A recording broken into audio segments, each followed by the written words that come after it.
Geralmente, quando a gente pensa em cortar o açúcar, a primeira coisa que vem à cabeça é a perda de peso, né?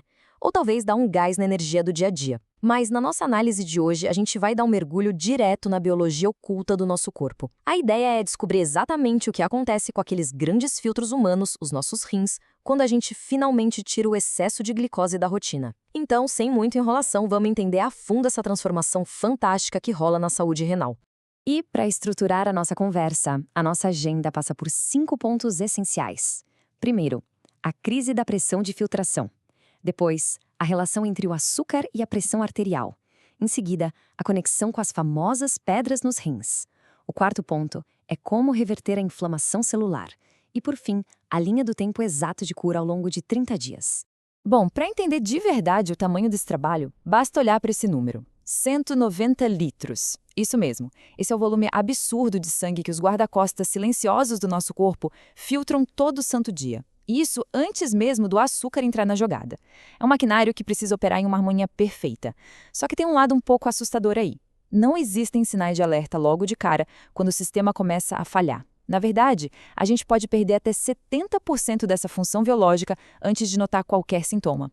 É por isso que entender o impacto do que a gente come diariamente é um passo absolutamente crucial. Vamos então para a nossa primeira sessão, a crise da pressão de filtração e como acabamos sobrecarregando os filtros do corpo. A hiperfiltração glomerular é basicamente como pegar um carro e forçar o motor dele na velocidade máxima o tempo todo. Quando o açúcar no sangue dá aquele pico, a nossa biologia tenta de tudo para compensar esse desequilíbrio.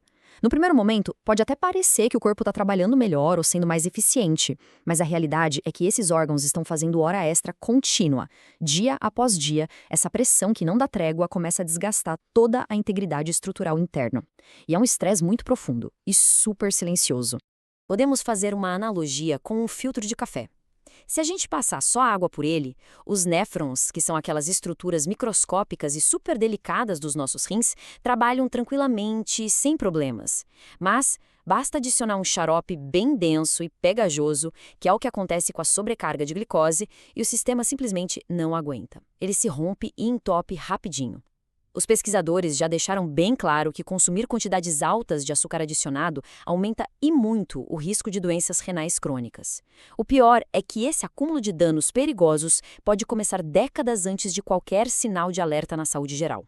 Avançando aqui, entramos na seção 2, açúcar e pressão arterial, a armadilha oculta dos fluidos. É muito interessante observar essa reação em cadeia. Aquele pico rápido de açúcar no sangue provoca, logo em seguida, um disparo nos níveis de insulina. E a insulina age como uma espécie de mensageiro que dá uma ordem imediata para os rins. Retenham sódio de água agora mesmo. Resultado disso, o volume de fluidos dentro do corpo dispara. Isso joga a pressão lá para cima e obriga o coração e todos os vasos sanguíneos a trabalharem no limite máximo. É exatamente por isso que aquelas dietas lotadas de doces costumam causar tanto inchaço e aquela sensação chata de cansaço o tempo todo. Mas olha, a boa notícia é que o corpo reverte isso numa velocidade impressionante. Em questão de semanas depois de cortar o açúcar, toda essa retenção de líquidos inverte. Os vasos sanguíneos relaxam de novo, é literalmente como baixar o volume de um som ensurdecedor. O corpo simplesmente para de estocar líquidos sem necessidade para diluir o caos, a pressão arterial começa a estabilizar de um jeito bem natural e aquele risco gigantesco de dano renal por conta da hipertensão vai ficando para trás. Agora, vamos dar uma olhada na seção 3, a conexão com as pedras nos rins. A gente vai ver que o buraco é mais embaixo e vai bem além do sal e da desidratação. Historicamente, a gente sempre ouviu falar que o grande culpado por aquelas pedras dolorosas era o sal ou a falta de água, né? Mas os grandes vilões, muitas vezes, são os bolos, os doces e, por incrível que pareça, até aqueles sucos que são vendidos como super saudáveis, mas que vêm entupidos de açúcar escondido. O que acontece é que o açúcar aumenta de forma ativa a eliminação de cálcio na urina.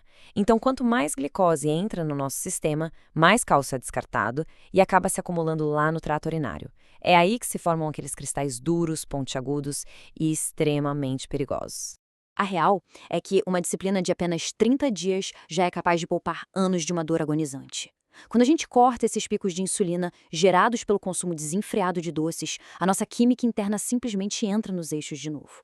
A composição da urina melhora drasticamente e isso joga o risco de formar novas pedras lá para baixo.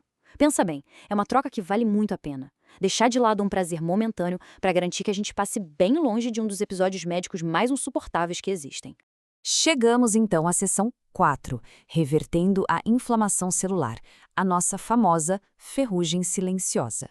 Para comprovar que essa cura microscópica está mesmo rolando, a medicina costuma acompanhar a proteína C reativa, também conhecida como PCR. Esse marcador de inflamação no sangue tem uma queda brusca com apenas um mês de corte do açúcar. Aquele estresse oxidativo constante que a glicose alta causa é, na prática, um estado de alarme celular prolongado.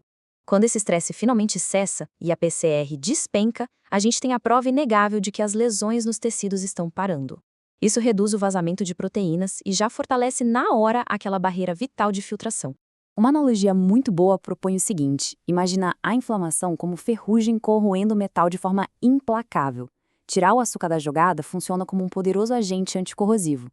Quando a gente freia esse processo contínuo de ferrugem, os nossos mecanismos biológicos de autorreparo começam a agir como se fosse uma equipe de construção super dedicada. Sem aquele caos diário da inflamação atacando a estrutura celular, as membranas são perfeitamente restauradas, garantindo que os nutrientes vitais continuem bem guardados em segurança dentro do nosso corpo. E a coisa não para por aí. Quando a gente melhora a nossa sensibilidade à insulina, a gente não está só dando uma folga para o pâncreas. A gente cria um verdadeiro escudo protetor contra o avanço da perigosa nefropatia diabética. O diabetes descontrolado, que hoje é a principal causa de falência renal no mundo todo, se espalha como um incêndio no organismo. Ao apagar o fogo na origem, o corpo faz bem menos esforço para processar os nutrientes, criando uma cadeia super robusta que protege todo o nosso sistema endócrino e renal. Por fim, vamos para a nossa seção 5, a linha do tempo de cura de 30 dias, o nosso caminho exato para a reparação biológica. O mais bacana de tudo isso é que a jornada de recuperação começa de uma forma surpreendentemente rápida.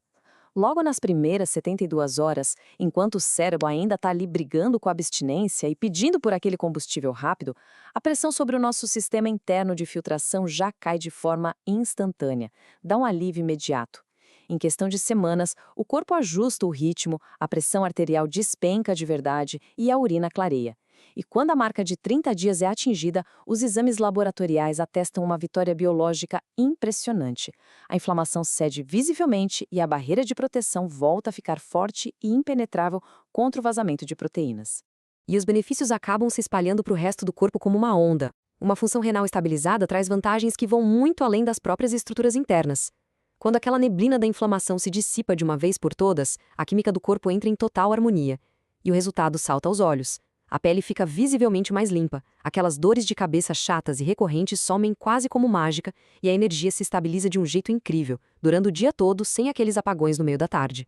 A grande lição de tudo que a gente viu aqui pode ser resumida numa frase poderosa e absoluta. A moderação até protege, mas a eliminação é o que cura e repara de verdade. Dar essa pausa focada de 30 dias não é uma simples linha de chegada para comemorar, mas sim um ponto de partida transformador para uma proteção de vida inteira contra problemas gravíssimos como a necessidade de uma diálise no futuro. Reduzir ativamente essas cargas tóxicas é dar para os nossos tecidos a chance de um recomeço total, ativando ao máximo a nossa capacidade natural de reparação. Para fechar nossa análise de hoje, fica aqui uma provocação importante. Uma vez que a gente experimenta essa diferença absurda na energia, na estabilidade do humor e nessa saúde profunda e protetora dos órgãos, por que alguém pensaria em voltar atrás? Aquele desafio inicial de passar só um mês de cara limpa, entregue em troca, a recompensa inestimável de ter um corpo funcionando em paz, na sua potência máxima. Fica mais do que provado que proteger a integridade desses grandes filtros biológicos vale, com toda certeza, cada segundo dessa decisão alimentar.